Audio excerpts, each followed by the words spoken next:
Merritt Calloway, 32, stood frozen as champagne glasses clinked around her at what should have been a celebration. "I'm the rightful owner now. You need to be out by Monday," her sister Jacqueline announced with a smirk that tore through 2 decades of sisterly trust. The inheritance papers in Merritt's purse, supposedly identical to her sister's, suddenly felt like a ticking bomb. What Merritt would discover about family loyalty in the next 72 hours would reshape her entire understanding of blood ties forever. Before I dive into how my perfect family shattered into a million jagged pieces, I'd love to know where you're watching from today. Drop your location in the comments and hit that subscribe button if you enjoy real-life family drama with endings that'll make your jaw drop. Trust me, by the end of this story you'll see why karma comes for everyone eventually. Now, back to that fateful summer evening when everything I knew about loyalty was about to be tested. The Calloway family had always been the envy of Havenbrook, Connecticut. From the outside, we were picture-perfect, successful parents, 2 accomplished daughters, and a sprawling Victorian home that had been in our family for generations.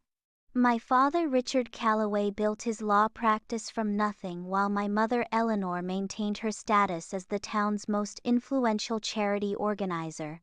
My sister Jacqueline followed perfectly in our father's footsteps, becoming a corporate attorney with a ruthless reputation that made her both feared and respected in legal circles. Then there was me, Merritt Calloway, the younger daughter who broke family tradition by rejecting law school to become a pediatric occupational therapist. "Working with children is noble," my mother would say at social gatherings, her tight smile never quite reaching her eyes, though certainly not as lucrative as Jacqueline's position. These subtle comparisons had been the soundtrack of my life, but I'd made peace with being the family disappointment. My work helping children with developmental challenges brought me a fulfillment that no corner office ever could. Our family dynamic wasn't perfect, but it was functional. Jacqueline and I maintained a cordial relationship despite our differences. We exchanged birthday gifts, attended each other's milestone celebrations, and presented a united front at family events. There was always an undercurrent of competition fostered by our parents' not-so-subtle favoritism toward Jacqueline, but I'd grown accustomed to it, or at least I thought I had. Everything changed when my grandfather Stanley passed away 3 months ago. As the patriarch of the Calloway family, he had been the glue that held our competitive family together with his unwavering fairness. Unlike my parents, Grandpa Stan never compared us, he celebrated our differences. He was the one who encouraged me to pursue my passion for helping children when everyone else in the family scoffed. "The true measure of success isn't in your bank account, Mary," he'd told me, using the nickname only he was allowed to use. "It's in the difference you make in someone else's life." When Grandpa Stan died peacefully in his sleep at 92, the entire family was devastated. He had lived a full life, but his absence left a palpable void. The reading of his will was scheduled for 2 weeks after the funeral, and none of us knew exactly what to expect. Grandpa Stan had always been fair to a fault, so most of us assumed his estate would be divided equally among his children and grandchildren.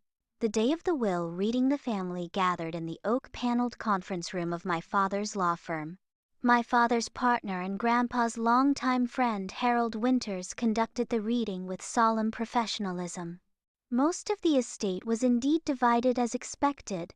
Financial assets split evenly, family heirlooms distributed thoughtfully based on sentimental connections. But then came the matter of Lilac Hill, the family vacation property on Lake Winnipesaukee in New Hampshire. Lilac Hill wasn't just any vacation home. It was a historic lakefront property with 6 bedrooms, a private dock, and gardens that had been featured in regional magazines.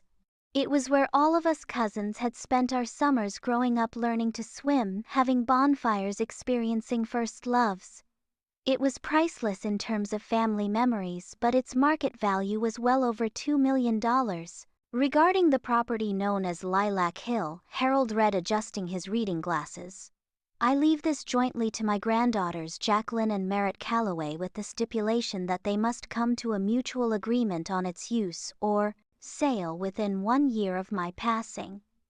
If no agreement can be reached, the property shall be sold and proceeds donated to the Children's Hospital of New Hampshire."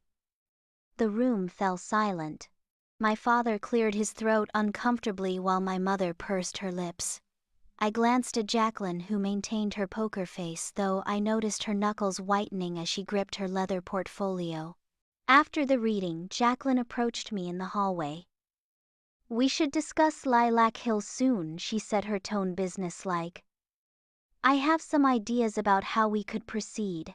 "Of course," I replied, genuinely relieved that she seemed willing to collaborate. "Maybe we could meet for dinner next week, talk through our options." "Perfect. I'll have my assistant set it up." With that, she strode away, her heels clicking rhythmically on the marble floor. What I didn't know then was that Jacqueline had already set a plan in motion, one that didn't include any actual collaboration with me. While I spent the next week reminiscing about our childhood summers at Lilac Hill and considering whether we should keep it in the family, Jacqueline was meeting with contractors, real estate developers, and investment partners. Our dinner the following week seemed productive on the surface.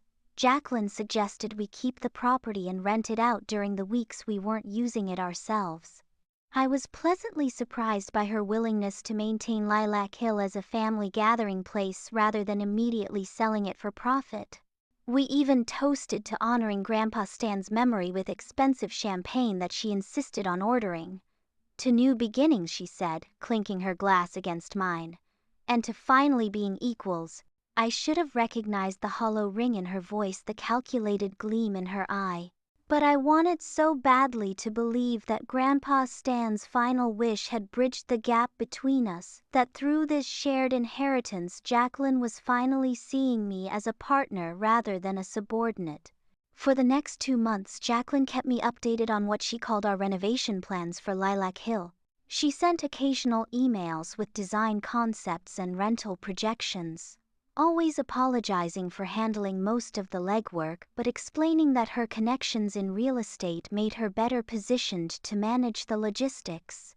I was grateful for her initiative and touched by what seemed like her commitment to our shared inheritance. Little did I know that behind her collaborative facade, my sister was orchestrating the ultimate betrayal, one that would be revealed in the most public and humiliating way possible at our annual family summer party.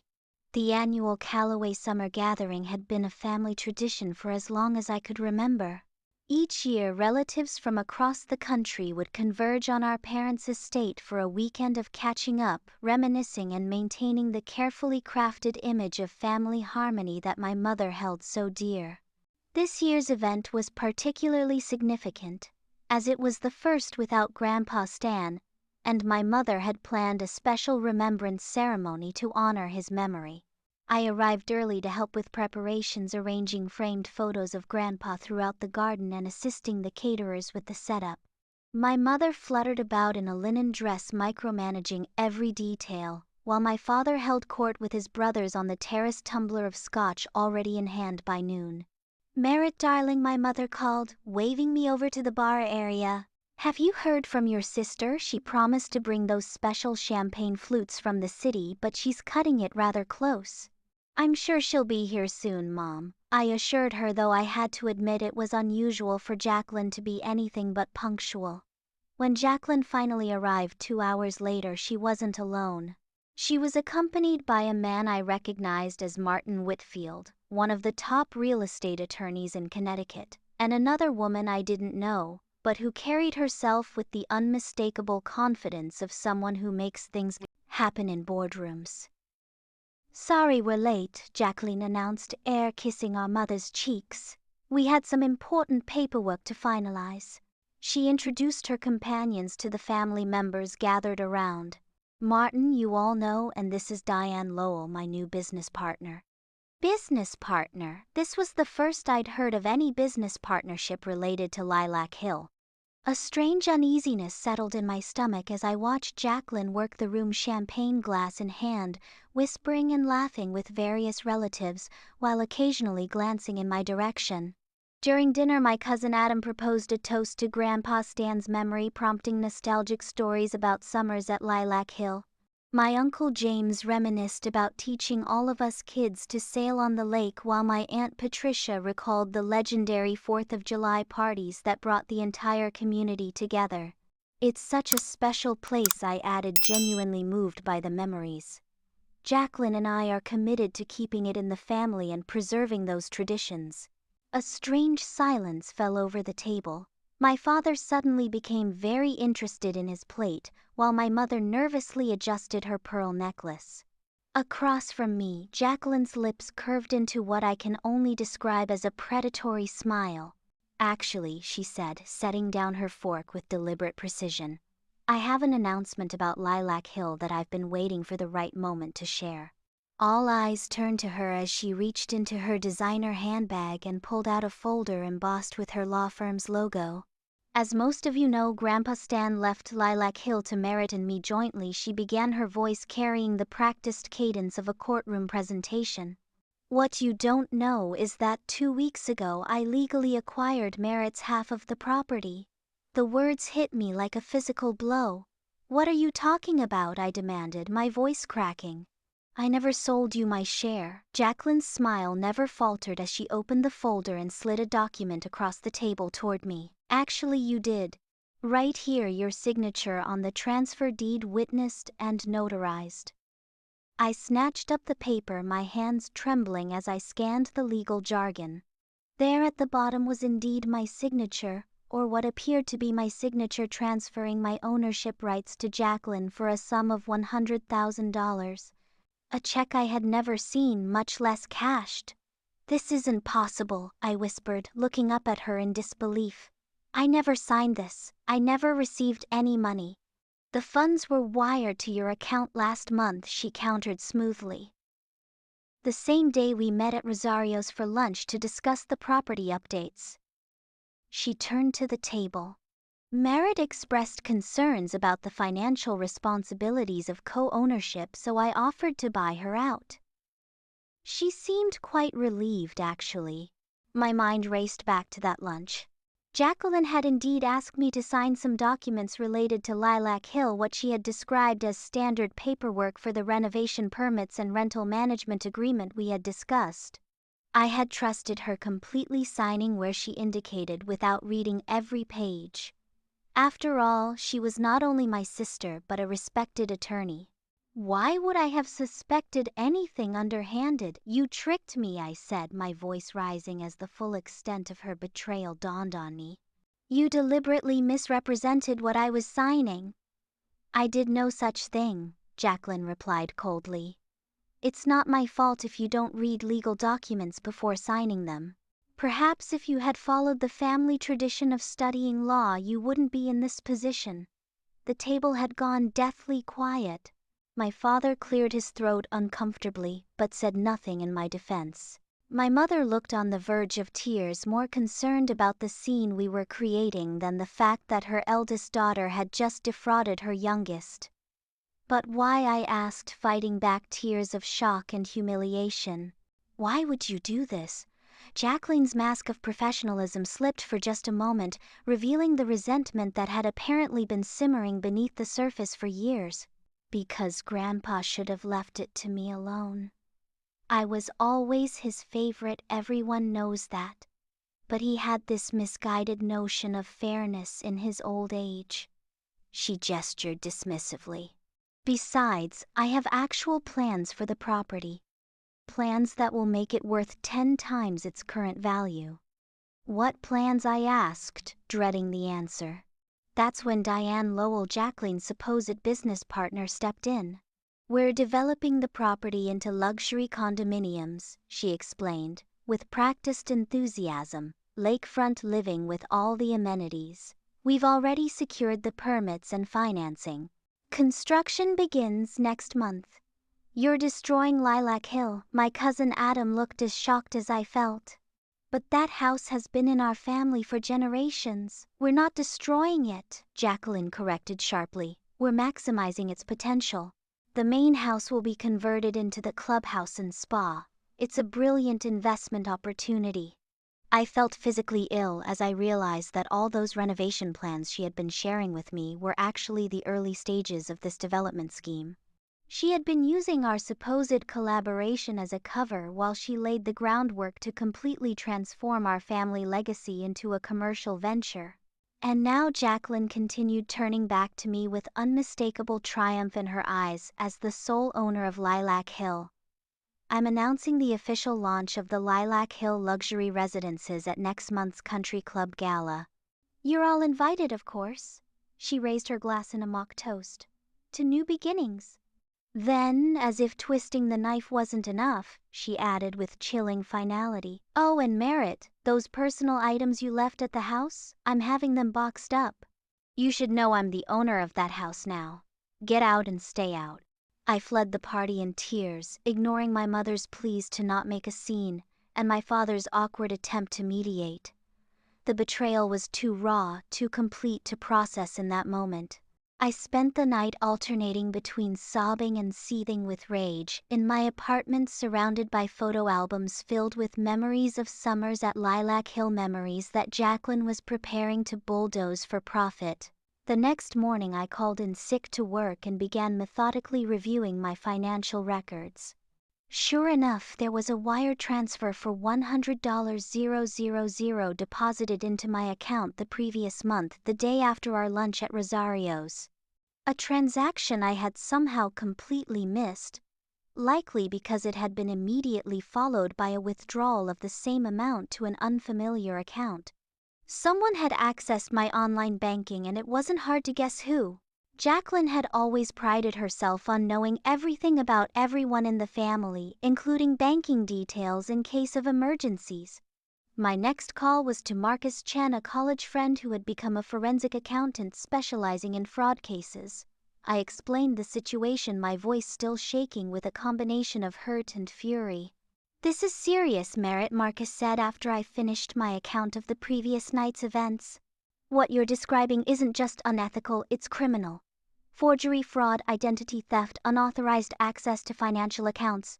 Your sister could face significant legal consequences." "I don't even know where to start," I admitted. "She's a powerful attorney with connections everywhere." "Who would believe me?" "Start by documenting everything," Marcus advised. "Gather all the papers you signed that day at lunch. Check your email for any communications about the property.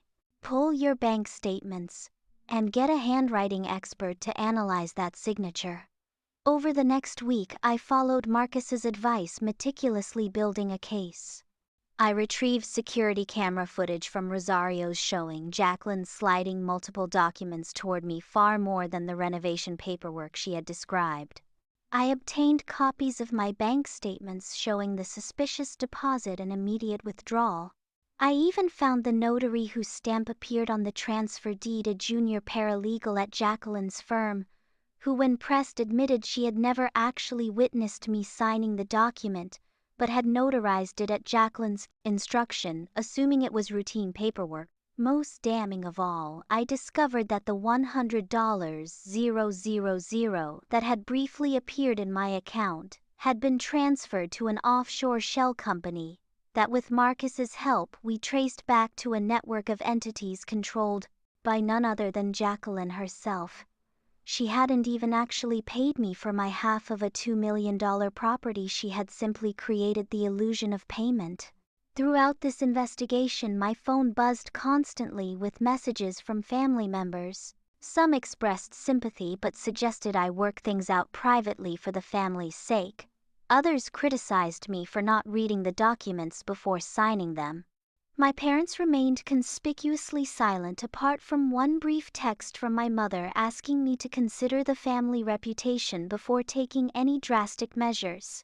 Only my cousin Adam showed true outrage on my behalf, offering to help in any way he could. "What Jacqueline did was wrong, period," he insisted during one late-night call as I sorted through paperwork. "Grandpa Stan would be horrified. He never played favorites, he genuinely believed in fairness. Adam's mention of our grandfather triggered a memory. Wait, I said, suddenly sitting upright. Grandpa Stan's attorney, Harold Winters. He was there at the will reading. He would know exactly what Grandpa intended. The next day I made an appointment with Harold, the gentle silver-haired attorney who had been my grandfather's confidant for decades. When I explained what had happened, Harold's normally placid expression gave way to genuine shock. "This is deeply troubling, Merritt," he said, removing his glasses and pinching the bridge of his nose. "Your grandfather was very clear about his wishes. He believed that you and Jacqueline balancing each other was essential to preserving Lilac Hill's legacy and your sister's business acumen, paired with your heart and commitment to family traditions." "Did he leave any other documentation?" I asked hopefully. "Something that might clarify his intentions or provide some protection against what Jacqueline's done."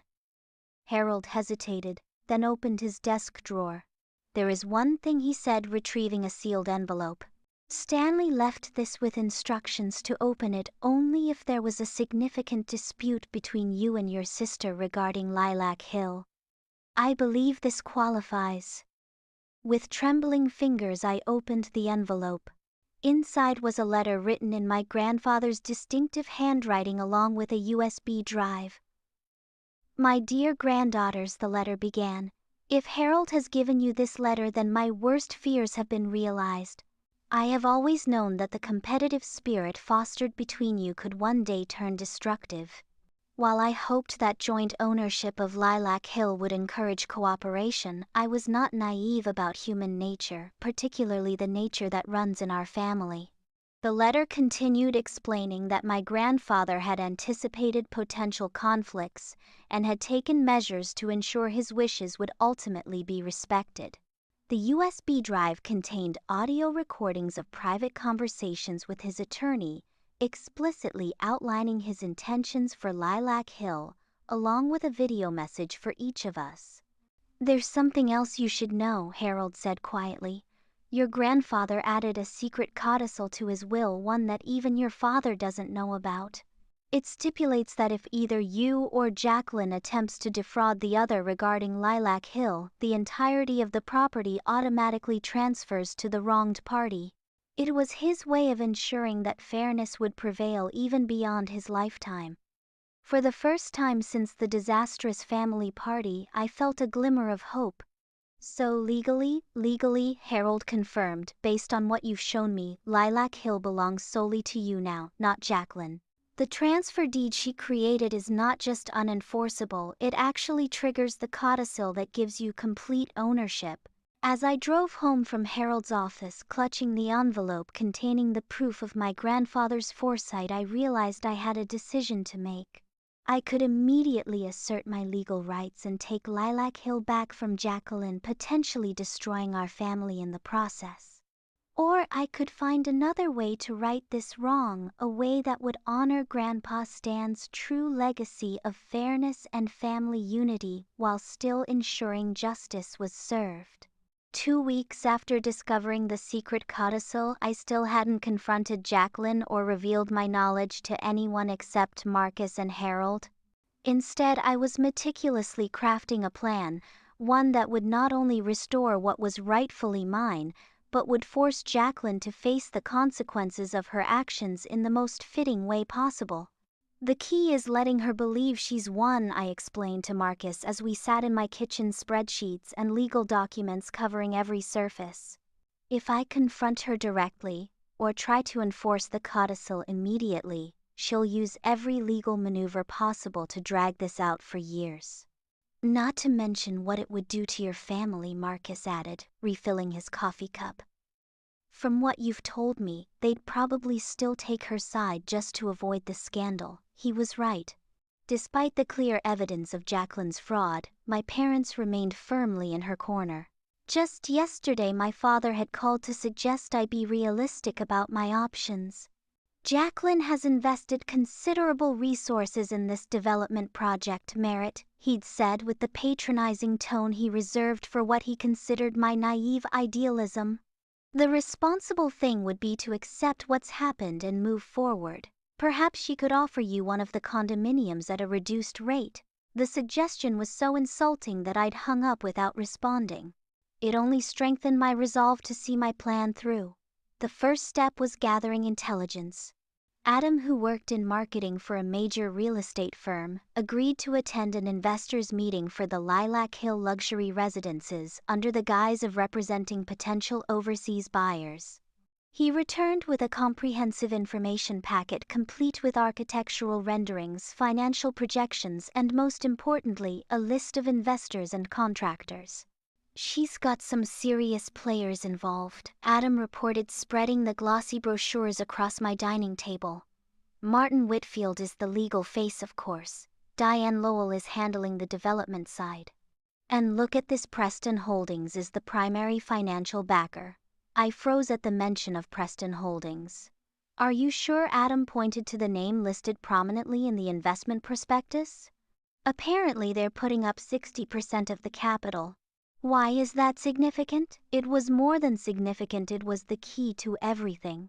Preston Holdings was the investment firm run by Richard Preston, a notorious corporate raider with a reputation for ruthlessness matched only by his superstitious nature. He was also the man whose marriage Jacqueline had destroyed 3 years ago, when she had an affair with him only to discard him when a more advantageous relationship presented itself. The fact that he was now in business with her suggested she had either manipulated him into forgiving her, or more likely he had no idea she was the mastermind behind the Lilac Hill development. "It's perfect," I murmured, a plan crystallizing in my mind. "Absolutely perfect." The next phase of my plan required the help of Harold Winters. Though initially reluctant to participate in what he called my elaborate scheme, he eventually agreed after reviewing all the evidence of Jacqueline's fraud. Stanley would want justice, he conceded, though I suspect he might have preferred a more direct approach. "Direct approaches don't work with Jacqueline," I explained. "She needs to experience the consequences of her actions in a way she can't simply lawyer her way out of." With Harold's assistance, I created a shell company called Legacy Preservation Partners with myself as the anonymous principal investor. Through this entity, I approached Richard Preston with evidence that Jacqueline was the actual owner of the development project, along with documentation of the fraudulent means by which she had obtained the property. Preston's reaction was swift and severe. He immediately pulled his backing from the project and initiated a series of financial maneuvers that left Jacqueline scrambling to maintain investor confidence. Meanwhile, I used a portion of my savings to quietly secure options on key parcels of land surrounding Lilac Hill land that would be essential for the access roads and utilities required by the development. As Jacqueline's project began to unravel, I took the most crucial step in my plan. I reached out to the Environmental Historical Preservation Society and provided them with documentation of the historical significance of Lilac Hill, along with evidence of previously undiscovered nesting grounds for an endangered species of lake fowl on the property. The society immediately filed for an emergency injunction against any development. By the time the annual Country Club Gala arrived, the event where Jacqueline had planned to officially launch her luxury condominium project, her development deal was hanging by a thread. Investors were nervous, contractors were backing out, and environmental activists were picketing outside the property. Yet she maintained her public facade of confidence, refusing to acknowledge any problems to the family or her social circle. I arrived at the gala fashionably late, dressed in a midnight blue gown that had once belonged to our grandmother. Heads turned as I entered the ballroom, not just because I rarely attended such events, but because everyone present knew about the falling out between Jacqueline and me. My sister stood across the room, champagne flute in hand, her smile freezing when she spotted me.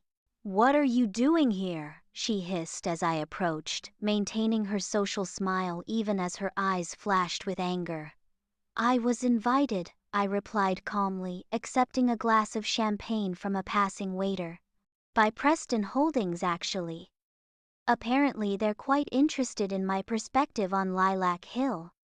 The color drained from Jacqueline's face. What are you talking about? Oh, I've been meaning to tell you I've become quite involved with the property lately.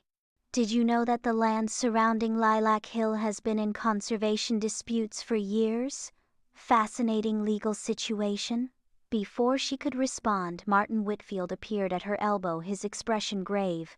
We need to talk, he murmured urgently. Preston's people are pulling out completely. They're citing unresolvable complications with the property title. Jacqueline's composure finally cracked. That's impossible. We verified everything. The title is clean. Not according to this, Martin said, showing her something on his phone that made her visibly pale. I sipped my champagne, savoring the moment. Problems with the development? I asked innocently. Jacqueline's eyes narrowed with sudden suspicion. What did you do? She demanded. Me, I smiled. I simply made sure that Grandpa Stan's wishes were honored. By the way, did he ever tell you about his love for the yellow-crested lakeshore warbler? Apparently there's a nesting pair right on the property. Protected species, you know. Such a shame for your development plans. The realization of what I'd done dawned slowly across her face. You can't stop this project, she said, but her voice lacked conviction. I have the deed. I have legal ownership. Actually, I replied, opening my clutch and removing a document that Harold had prepared according to Grandpa's secret codicil that activates in case of fraud between beneficiaries. I am now the sole legal owner of Lilac Hill. Harold Winters has already filed the necessary paperwork. Your fraudulent transfer triggered it automatically. Jacqueline stared at me in disbelief. You're bluffing. Am I? Perhaps you should check with Preston Holdings about why they're really pulling out? Or maybe ask some of your other investors why they've suddenly become concerned about the project's viability. As the implications of my words sank in, I could see the careful constructs of Jacqueline's world beginning to crumble. Her reputation, her financial commitments, her professional standing, all were now in jeopardy because of her own dishonesty. You've ruined everything, she whispered, her voice breaking. No, I corrected gently. You did that yourself when you chose greed over family. I know you're all probably on the edge of your seats, wondering how this family showdown ends. Before I continue with what happened next, I'd love to know if any of you have ever experienced a moment when family betrayal forced you to stand up for yourself in a way you never thought possible. Drop your thoughts in the comments below and don't forget to hit that like button if you're enjoying the story so far. Karma works in mysterious ways, and in the next part you'll see just how powerful it can be when it finally comes full circle. The day after the gala, my phone exploded with calls and messages. Word had spread quickly through our social circle about Jacqueline's development project falling apart and my apparent role in its demise. Most family members seemed confused rather than supportive, their messages ranging from "What's going on?" to more accusatory. How could you do this to your sister? My parents predictably were furious. My mother left 3 voicemails, each more distraught than the last, culminating in a tearful plea to stop this nonsense before it destroys the family name. My father, always more direct, sent a single text: family meeting. Our house. 7 p.m. Non-negotiable. I spent the day preparing with Marcus and Harold, organizing documentation of Jacqueline's fraud and ensuring that all legal paperwork regarding the codicil and property transfer was in order. By the time I arrived at my parents' house that evening, I was armed not just with evidence but with a newfound confidence that had been building since I discovered my grandfather's secret protection. The tension in my parents' formal living room was palpable. My father stood by the fireplace, tumbler of scotch in hand, while my mother perched anxiously on the edge of the sofa. Jacqueline sat in the leather armchair that had always been her seat during family discussions, her posture rigid, eyes red-rimmed but defiant. This has gone far enough, my father began without preamble as soon as I sat down. You've embarrassed your sister, jeopardized a major business venture, and created a scandal that's already making rounds at the club. I've embarrassed her, I repeated incredulously.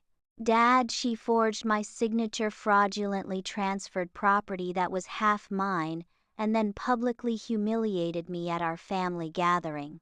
How exactly am I the villain here? No one is saying you're a villain, dear, my mother interjected in her placating tone. But surely there were better ways to handle a disagreement than whatever it is you've done. What I've done, I said calmly, is protect my inheritance, our family legacy, from being destroyed for profit. And I've done it legally using protections that Grandpa Stan himself put in place, my father scoffed. This so-called secret codicil is highly questionable. Harold Winters has clearly overstepped. It's legitimate, Jacqueline interrupted, her voice flat. I checked, it's ironclad. She looked up at me, a mixture of fury and reluctant respect in her eyes. I didn't think you had it in you, Merritt. All these years I thought you were too soft, too trusting. I never imagined you could pull something like this. I learned from the best, I replied evenly. You taught me that in this family trust is a weakness to be exploited. Consider this my graduation from your master class in manipulation. My mother gasped at the bitterness in my tone, but my father narrowed his eyes. So what now? He demanded. You've made your point. You've embarrassed your sister and derailed her business relationships. What's your endgame here, Justice? I said simply. And preservation of what Grandpa Stan wanted for our family. I opened my briefcase and removed a folder containing the documentation I'd brought. This contains evidence of Jacqueline's fraud, the forged signature, the false notarization, the theft from my bank account. It also contains the original letter from Grandpa explaining his wishes for Lilac Hill. I slid the folder across the coffee table. I'm not pressing criminal charges yet. That decision depends on what happens next. Jacqueline's face had gone ashen. You wouldn't. Wouldn't I? You were willing to steal from me, lie to me, and publicly humiliate me. Why should I show you any mercy? Because we're family, my mother pleaded. Exactly, I agreed. We're family. Which is why what Jacqueline did was so inexcusable. Family should be the one place where trust is sacred. My father had been silently flipping through the documents, his expression growing increasingly troubled. As a lawyer, he couldn't deny the weight of evidence I'd assembled. What do you want, Merritt? He finally asked, his tone suggesting he was moving into negotiation mode. I want Lilac Hill restored to what Grandpa intended, a place for family, not profit. I want a public acknowledgement from Jacqueline that she obtained the property fraudulently. And I want a family commitment that nothing like this ever happens again. Jacqueline laughed bitterly. So you want to humiliate me professionally, ruin my reputation, and then have us all sing Kumbaya around the fireplace at Lilac Hill? You're living in a fantasy world. No, I replied firmly. I'm living in the real world, one where actions have consequences. Your choices led us here, Jacqueline, not mine. My father cleared his throat. Perhaps there's a compromise. There is, I agreed. But it starts with accountability. For the next 2 hours we negotiated terms. My parents tried repeatedly to minimize Jacqueline's culpability, suggesting euphemisms like misunderstanding and procedural error to describe what was plainly fraud. Jacqueline alternated between icy silence and bursts of defensive anger, but as the evidence mounted before her, she couldn't deny the indefensible nature of her actions. Finally exhausted and backed into a corner, Jacqueline looked me directly in the eyes. What do you really want, Merritt? To see me disbarred, to watch me lose everything I've worked for? The question caught me off guard. Despite everything, I realized I didn't want my sister's destruction. I wanted justice, yes, but also something more elusive, a chance to rebuild what had been broken long before this inheritance dispute. I want the truth, I said quietly. I want to understand why. We're sisters, Jacqueline. Was a real estate development really worth destroying that? Something in my question seemed to pierce the armor she'd worn throughout this confrontation. For a moment, the polished, ruthless attorney facade cracked, revealing a glimpse of the girl who had once taught me to ride a bike and defended me from playground bullies. It was never about the property, she admitted, her voice barely audible. It was about being the favorite for once. Grandpa Stan was the only one who ever put us on equal footing, and even then everyone knew he had a special bond with you that I could never match. Her confession hung in the air, revealing decades of sibling rivalry and perceived slights that had festered beneath our cordial relationship. In that moment I saw how our parents' constant comparisons and subtle favoritism had wounded her as deeply as they had wounded me, just in different ways. "So you thought taking Lilac Hill would somehow balance the scales?" I asked, genuinely trying to understand. "I thought transforming it into something valuable, something impressive, would finally prove I was worthy," she said. "Stupid, right? Still trying to impress a dead man and parents who'll never be satisfied." The raw honesty of her answer created a shift in the room. My mother dabbed at her eyes, perhaps recognizing her role in fostering the toxic competition between her daughters. My father looked uncomfortably at the floor, his usual authoritative presence diminished. By midnight we had reached an agreement. Jacqueline would publicly withdraw from the development project, citing newly discovered historical significance of the property. She would acknowledge to her investors that there had been irregularities in the acquisition process without explicitly admitting fraud. Most importantly, she would relinquish any claim to Lilac Hill, which would remain under my sole ownership for the next year while we worked toward a new joint ownership arrangement that would honor our grandfather's wishes. In exchange, I would but then we would present a unified fight to the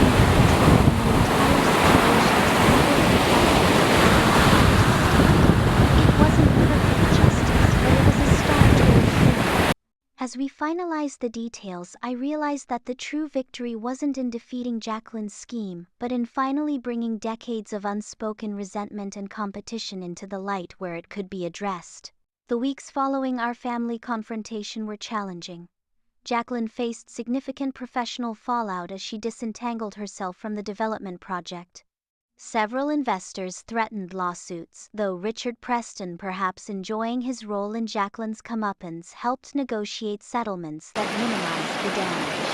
My sister's reputation in business circles took a hit, but her legal career remained intact thanks to our agreement to keep the fraudulent aspects of her actions private.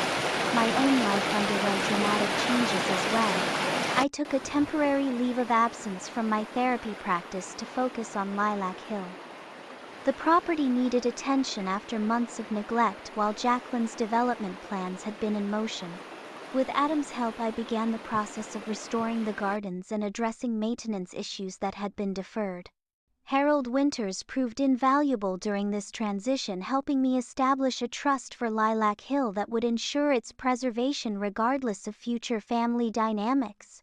We structured the trust according to what we believed were my grandfather's true intentions, maintaining the property as a family gathering place while allowing for sustainable rental income that would support its upkeep. "Stanley would be proud," Harold told me one afternoon as we finalized the paperwork. "Not just of what you're doing with the property, but how you've handled this entire situation. You found a way to seek justice without destroying your family in the process. That takes remarkable strength and wisdom." His words touched me deeply, providing validation I hadn't realized I needed. Throughout my life, I had internalized the family narrative that my career choice and gentle nature were somehow signs of weakness compared to Jacqueline's cutthroat ambition. Now I was beginning to recognize that my approach to conflict, seeking resolution rather than dominance, was actually a form of strength. As summer progressed, I spent more time at Lilac Hill. Being there reconnected me with childhood memories and helped heal some of the wounds inflicted by Jacqueline's betrayal. I began inviting family members to visit: cousins, aunts, uncles, gradually re-establishing the property's role as a family gathering place. My parents maintained a careful distance at first, clearly uncomfortable with how events had unfolded. My mother called occasionally with stilted inquiries about the property, while my father limited his communication to formal emails regarding tax considerations for the trust. Their discomfort was understandable. The entire situation had forced them to confront their role in fostering the unhealthy dynamic between their daughters. Jacqueline and I for nearly 3 months. I heard updates about her through family members. She had taken on new clients, was working longer hours than ever, had ended her relationship with a venture capitalist she'd been dating. Part of me wanted to reach out, but I knew we both needed time to process everything that had happened. The unexpected turning point came in late August. I was on the dock at Lilac Hill watching the sunset after a day of overseeing repairs to the boathouse when I heard footsteps on the wooden planks behind me. I turned to find Jacqueline standing there looking uncharacteristically hesitant. "The gardener said I could find you here," she explained, her voice lacking its usual confidence. "I hope it's okay that I came." I nodded, gesturing to the empty chair beside me. She sat down, and for several minutes we watched the orange-pink light dancing across the water in silence. "I've been in therapy," she finally said, the admission clearly difficult for her. "Turns out trying to defraud your sister and destroy your family legacy might indicate some unresolved issues." Despite everything, I found myself smiling at her attempt at dark humor. "How's that going?" Painfully illuminating. She sighed, running a hand through her hair, a nervous gesture I hadn't seen since we were teenagers. "I've spent my entire adult life trying to prove something, Merritt. To mom and dad, to colleagues, to myself. I've been so focused on winning that I forgot what actually matters." The vulnerability in her confession was startling, coming from my always composed sister. "What changed?" I asked, losing ironically enough. She gave a small, self-deprecating laugh. "Having my perfect plan fall apart, seeing how everyone rallied around you. It forced me to look at my life differently. My therapist calls it a clarifying moment." She turned to face me directly. "I'm not asking for forgiveness. What I did was unforgivable and we both know it. But I am trying to become someone better than the person who did those things." Her sincerity was unmistakable, and I found myself nodding slowly. "I think Grandpa would be glad to hear that. He always believed people could change." "He did." Jacqueline smiled faintly at the memory. "Remember how he used to say, 'It's never too late to become the person you might have been'?" We spent the next few hours talking more openly than we had in years. Jacqueline shared her struggles with our parents' expectations and her fear of failure that drove her relentless ambition. I spoke about my own insecurities and how I'd felt diminished in the family for choosing a helping profession over a lucrative one. As dusk deepened into night, Jacqueline hesitantly broached the subject of Lilac Hill's future. "I know I have no right to ask," she began carefully, "but I've been wondering what your long-term plans are for this place." "Actually, I've been thinking about that a lot," I replied. "Grandpa wanted it to be ours together for a reason.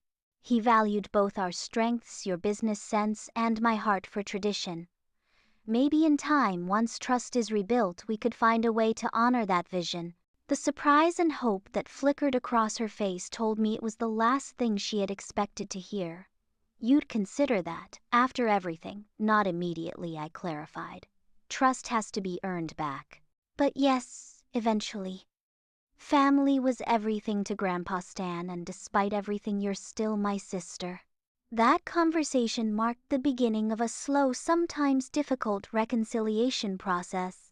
Over the following months, Jacqueline began helping with Lilac Hill in small ways, reviewing the trust documents, offering suggestions for tax-efficient property management, connecting me with a reputable rental agency for the off-season weeks. Each interaction was tentative at first, but gradually we established a new dynamic based on mutual respect rather than competition. My parents, seeing our efforts to repair our relationship, finally began their own process of reflection. My mother joined us for a weekend at Lilac Hill in October, her first visit since Grandpa's death. As we sat by the fire pit overlooking the lake, she made a tearful acknowledgement of how she had encouraged rivalry between us through constant comparisons. "I thought competition would push you both to excellence," she admitted. "I never considered the cost. My father took longer to come around his pride, making it difficult to admit error." but even he eventually acknowledged that the values he had instilled in us, winning at all costs, measuring worth by professional achievement, had nearly destroyed our family. By the time winter wrapped Lilac Hill in a blanket of snow, a fragile new foundation had been laid for our family's future, one built on honesty, accountability, and the recognition that true family loyalty means supporting each other's authentic selves, rather than imposing expectations. As I stood on the frozen lake one December afternoon looking back at the house where generations of our family had gathered, I felt my grandfather's presence. I could almost hear him saying, "Sometimes the most valuable inheritances aren't things at all, Mary. They're the lessons we learn about who we truly want to be." 1 year after the fateful family party where Jacqueline had declared herself the sole owner of Lilac Hill, we gathered once again, not just immediate family but cousins, aunts, uncles, and even Harold Winters. The occasion was the official establishment of the Stanley Calloway Family Trust, which would protect Lilac Hill for generations to come. As Jacqueline and I stood side by side on the dock, preparing to unveil the commemorative plaque honoring our grandfather, she leaned over and whispered, "He planned this all along, didn't he? The old fox knew exactly what would happen." I smiled, thinking of Grandpa Stan's secret codicil and letter. He knew we'd find our way eventually. After champagne toasts and shared memories as family members dispersed across the property to enjoy the summer evening, I found myself reflecting on the extraordinary journey of the past year. From betrayal to reconciliation, from justice to forgiveness, our family had come full circle. I've learned that family vengeance isn't about winning, it's about restoration. It's about fighting for what matters even when that fight is with those closest to you. Have you ever experienced a moment when standing up for yourself actually helped heal rather than harm relationships? Share your thoughts in the comments below. And if my story resonated with you, please hit that like button, subscribe to hear more family tales, and share with someone who might need to know that even the deepest betrayals can sometimes lead to unexpected healing. Thank you for listening to my family's journey through karma, justice, and ultimately redemption. Until next time, remember that sometimes the most challenging family conflicts contain the seeds of our greatest growth.